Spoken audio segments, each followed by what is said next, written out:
öyle alışılmadık, öyle imkansız görünen bir motor hayal edin ki, diğer tüm otomobil üreticileri onu çıkmaz sokak olarak görüp geçiştirdi. Ancak bir azimli şirket sadece ona inanmakla kalmadı, aynı zamanda tüm endüstri şüpheciliğine meydan okuyarak onu mükemmelleştirmek için tüm ruhunu ortaya koydu. Nispeten küçük bir Japon otomobil üreticisi olan Mazda, Wankel döner motorunu tuhaf bir anormallikten, mühendislik yeteneklerinin efsanevi bir sembolüne nasıl dönüştürmeyi başardı? İşte bu anlatıda Mazda'nın bu imkansız denilen motor teknolojisinde sessiz sedasız nasıl bir devrim yarattığının hikayesine dalıyoruz. Peki, en baştan başlayalım. Bu motoru diğerlerinden bu kadar kökten farklı kılan neydi aslında? Karşınızda Wankel ya da bizim daha çok bildiğimiz adıyla döner motor. 1954'te Felix Wankel'in icadı. Mantığı aslında çok basit. Bildiğimiz motorlardaki gibi yukarı aşağı inip çıkan pistonlar yok. Onun yerine oval bir haznenin içinde durmadan dönen üçgen bir rotor var. İşte aradaki o muazzam farkı burada görüyoruz. Bir yanda standart bir motordaki o bildiğimiz, sürekli inip çıkan, neredeyse şiddetli diyebileceğimiz piston hareketi, diğer yandaysa Wankel motorunun o zarif, kesintisiz dönüşü. Düşünsenize, çok daha az hareketli parça demek, daha az arıza potansiyeli, daha az karmaşa demek. Ve kağıt üzerinde hiç kesintiye uğramayan, ipek gibi pürüzsüz bir güç demek.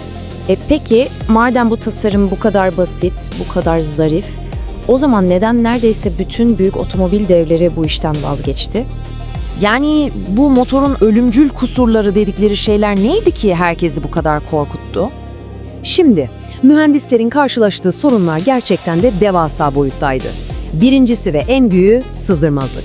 O üçgen rotorun köşelerindeki apex kontası denen parçalar var ya, işte onlar yanma odasındaki basıncı bir türlü içeride tutamıyordu. Bu ne demek? Sürekli bir güç kaybı ve inanılmaz hızlı bir aşınma. Bitmedi.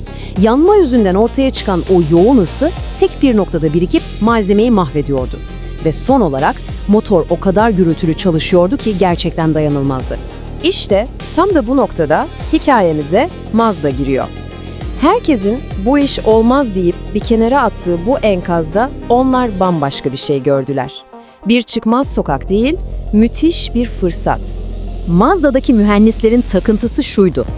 Evet, sorunlar var ama ya potansiyel, o doğrudan dönme hareketi? Düşünsenize, daha az yakıtla, daha hafif bir gövdeyle çok daha fazla güç üretmek mümkün.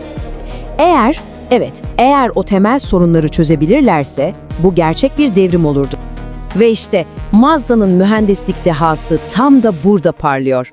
Gelin şimdi imkansızı başarmak için izledikleri o sabırlı ve akıl dolu yola adım adım bakalım. Şunu bir kez daha vurgulayalım. Diğer bütün firmaların havlu atmasının bir numaralı sebebi buydu.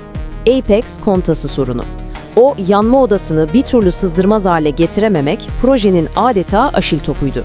Peki Mazda ne yaptı? İşte o zekice çözüm tam burada. Çok daha esnek, tek parça yerine 3 parçadan oluşan yepyeni bir Apex kontası tasarladılar. Bu dahice fikir motorun o meşhur sorununu kökünden çözdü. Hem dayanıklılık inanılmaz arttı hem de sürtünme azaldı. Ama iş bununla bitmedi tabii. O korkunç gürültü vardı değil mi? Onu ses dalgalarını yutmak için tasarlanmış çok odacıklı özel bir egzoz sistemiyle hallettiler. Peki ya ısı sorunu? Orada da devreye ileri malzeme bilimi girdi ve gövdenin yüzeyini delikli bir kromla kapladılar.